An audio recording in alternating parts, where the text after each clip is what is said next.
High Executor Maravanses had read the file 3 times, and each time the chromatophores beneath his skin had shifted a shade deeper, colder violet. The file was not long. 43 pages. 3,000 years of human history compressed to 43 pages because, as his intelligence directorate explained with unusual discomfort, humanity had spent the last 3 millennia doing almost nothing worth recording. No wars of expansion. No colonial fleets. No resource extraction beyond their own system. They had watched, catalogued, and been quiet. "This is the species," said Sub-Executor Frevithul, gesturing at the holographic display above the hegemony warship Sovereign Wait's command deck, that transmitted a formal demand we cease operations in the Tianu corridor. "Show me their fleet." The display shifted. 41 vessels. Maravanses studied them the way a predator studies something strange in the grass. Not with fear, but with the particular attention that precedes dismissal. The human ships were not small, not large. Adequate. The kind of fleet a civilization fields when it intends to negotiate from modest dignity rather than genuine threat. He had 317 warships. "Open a channel," he said. The voice that answered from the human flagship Adeyemi, named, his translator confirmed, for a personal ancestor, belonged to a woman. Her tone was calm. Not the performed calm of someone suppressing fear. The settled calm of someone who has already decided. High Executor. Admiral Falasaid Adeyemi Okafor did not announce her own title. She simply spoke his. "You've read our formal communication." "I have read your demand," Maravanses replied, letting contempt rest in the word like a stone in still water. "You have 41 warships and the apparent belief that the Drevathi hegemony will abandon 23 active territorial administrations because you have asked us to." A pause. Not the pause of someone searching for language. The pause of someone choosing which true thing to say. "We're not asking you to abandon them," Admiral Adeyemi Okafor said. "We're asking you to understand what happens if you don't." Maravanses let his skin flash a brief, dismissive gold. "And what happens, Admiral?" "I'll show you," she said. "In stages. So you have time to choose." The first stage arrived within the hour. The voice belonged to Archivist Kishan Mwamba, and it carried the particular dryness of a man who had spent 30 years in sealed vaults. "High Executor, the document we are transmitting is the Covenant of Recognized Peoples. It carries ratified signatures from 412 spacefaring civilizations, including 11 that your hegemony currently classifies as absorbed territories." Maravanses stared at the signature registry. His skin went briefly, involuntarily white. 11 subject peoples. 11 civilizations the hegemony had absorbed across 4 centuries, their governments dissolved, their fleets dismantled, their populations recategorized as hegemony resource classes. And somehow, 11 sets of leaders had been contacted in secret, across decades, and had signed a document that recognized their own sovereignty under a framework of galactic law that had not existed when the hegemony conquered them. A framework whose drafting, the timestamp showed, had begun 3,000 years ago. "This is a fabrication," Sub-Executor Frevithul said. "It is notarized by 41 independent juridical bodies across 6 galactic arms," Archivist Mwamba replied, pleasantly. "We anticipated that response. The verification package is 47 terabytes. We can wait." Maravanses set down the document reader. The gesture was small. His staff noticed it. In 19 years of command, he had not set anything down involuntarily. He pulled the intelligence file back. "Read it again." This time without dismissal. 3,000 years ago, humanity had emerged from a near-extinction event, a war against themselves, by all accounts, and gone silent. Every hegemony sensor net confirmed it. No extrasolar activity. No colony ships. For 3 centuries, nothing. Then, imperceptibly, contact. Not military. Diplomatic. A human vessel appearing at the edge of some small civilization's territory with what appeared to be gifts, medical knowledge, agricultural systems, communication arrays. Staying for decades. Learning languages. Returning. The behavior had not registered as threat behavior because it wasn't threat behavior, it was relationship building. Across 3,000 years and 400 civilizations, unhurried, persistent, patient relationship building, and somewhere inside all of it, invisible, the slow accumulation of a legal and moral architecture so comprehensive that when it was finally invoked, it would carry the weight of half the galaxy's free consent. Maravansesa's chromatophores had shifted to a color his bridge staff could not name. It was not a color of war. It was the color of comprehension arriving too late to be useful. "How long," he said, on an open channel, his voice stripped of its usual architecture of authority, "have you been capable of destroying us?" The silence stretched. "That's the wrong question," Admiral Adeyemi Okafor said, and the quietness in her voice made the words heavier rather than lighter. "The question is how long we've been unwilling to." She had been 8 years old when her grandmother told her about the Tianu. Not a race. A people. Mathematicians and architects who had inhabited 3 worlds in the corridor that bore their name only in cartographic convention now, their actual designation having been replaced by hegemony administrative numbering 2 centuries before Palisade's birth. Her grandmother's grandmother had studied under a Tiana master before the academies were closed by executive decree. The knowledge had passed through women in her family like water through soil, not stored, but carried. She had not become an admiral because she wanted to win battles. She had become an admiral because someone had to be standing in precisely the right place when 3,000 years of waiting finally became action. The hegemony's response to the covenant came in the grammar they knew best.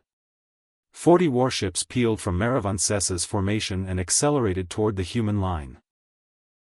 Not a full assault, a test. The kind of gesture that says, "We acknowledge your document, and we answer with the only language we trust." "Hold position," Palisade said. Lieutenant Emre Yildiz, her weapons officer, did not touch his console. The 40 Drevathi vessels closed to firing range. Past it. They slowed. Stopped. Hung in space at optimal strike distance, targeting arrays. She could see this in her sensor feed. Actively scanning the human ships and finding nothing that made tactical sense. No shield harmonics matching any known configuration. No weapon charging signatures following any predicted pattern. The human fleet simply sat in silence, and the 40 hegemony warships could not bring themselves to fire into it, because silence, in every predator's deep-wired memory, means something has already seen you. "High Executor," Palisade said, "your vessels are welcome to withdraw." They withdrew. "What are your weapons?" Maravanses demanded, when the channel reopened. "Irrelevant," she said. "We didn't come here to use them." "Then what did you come here to use?" "Her." The channel shifted. A new voice, old, layered with the particular weight of grief that has been carried long enough to become texture, to become the way air moves through the chest. "I am Savari," the voice said. "Elder of the 3rd House of Tianu, in lawful succession from the last recognized government of our people, dissolved by hegemony executive order in Conquest Cycle 47. A breath, measured and deliberate. Under Article 17 of the Covenant of Recognized Peoples, to which my government's signature was obtained in secret negotiation 112 years ago, I invoke the right of formal restoration for all peoples absorbed by force into the Drevathi hegemony without democratic consent." Another breath. The legal architecture is complete. The signatures are authenticated.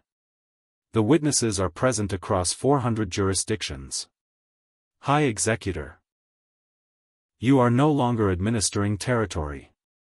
You are occupying sovereign nations. And the difference between those two things is the difference between governance and war crime." The silence that followed was not dramatic. It was the silence of a structure discovering it has no foundation. The silence of a thing recognizing, too late, the ground beneath it was never ground at all. Maravanses stood. His skin cycled through colors for which hegemony language had no words. Shame, and its near-neighbor fury, and beneath both something colder and more permanent, the knowledge that the entity across from him did not wish to destroy him. He was facing something more dangerous than an enemy. He was facing something right. "You could have come 3,000 years ago," he said, and his voice had shed its command entirely. It was simply a voice. "You had the capability. You knew what we were doing. You watched while you what?" Falisade's tone was not gentle. It was precise. "While you conquered?" "Yes. We watched. And we grieved every civilization that fell while we were not yet ready to act justly. We recorded them, their languages, their mathematics, their music. We carry 400 years of Tianu architecture in our archives because we could not yet invoke the framework, and we refused to move before the framework existed. People died," he said. "Yes. One word, placed like stone. They did. And we will carry that for as long as we carry anything. But had we come before the covenant was built, before there was law to invoke, before there was consent to stand behind, we would have been conquerors too. With better reasons, perhaps. Still conquerors." She paused, and when she spoke again, it was with the quiet certainty of someone who has said these words to themselves in the dark for many years. "We did not cross 3,000 years of silence to mirror you," she said. "We came here to end what you are doing. There is a difference. We spent 3 millennia making certain we understood it. The hegemony did not fall that day. It did not need to. Within 72 hours, 6 of the 11 subject peoples had invoked Article 17 on open frequencies, their transmissions relayed across every channel the Covenant's signatory civilizations monitored. The hegemony's administrative apparatus, vast, procedural, dependent on the legal fiction that its occupied worlds were territories rather than nations, had no mechanism for the scenario. Its legal core had never drafted a response because its legal core had never imagined the question could be posed with this breadth of witness, this depth of authenticated consent. Maravanses requested formal negotiations. Falisade accepted. She accepted because she had not crossed the void for victory. She had come for justice, and justice is not a moment, it is a process, long and imperfect and necessary, undertaken by people who are tired and still arriving.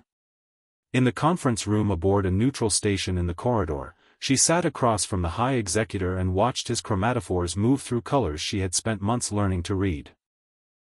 She thought of her grandmother's grandmother receiving mathematics from a Tiana master in a classroom that had since been numbered and repurposed on a world whose name had been replaced by an administrative code. She allowed herself, quietly, to feel the full weight of standing here at all. The weight of every year that had led to this room, every life that had not lived to see it, every archivist and diplomat and elder who had spent decades building something that looked, from the outside, like nothing. "You have won," Maravanses said, because he had no other language for what had happened. "No one wins when it takes 3,000 years, Falisade said. We arrived. That's all." 3 weeks later, in a small room in the legal archive of the Tianu Restoration Government, Elder Savari pressed both palms flat against a document written in a language she had last heard spoken aloud by her grandmother, and wept in the way people weep when something they had accepted as permanently gone returns. No human was present for this moment. They had learned, across 3,000 years of patient relationship, that some things do not belong to the people who made them possible. When the galactic record of the Tianu Corridor intervention was later compiled, studied, debated, taught in academies across 400 civilizations for the next millennium, analysts would note, with careful attention, that the human fleet had never once activated a weapons system. Scholars would debate for generations whether this had been strategy or principle. The answer, a junior archivist from Kishan Mwamba's institution eventually wrote in a footnote that outlasted every paper it annotated, was quiet, and precise, and final. For humanity, by the time they returned to the stars, there was no difference.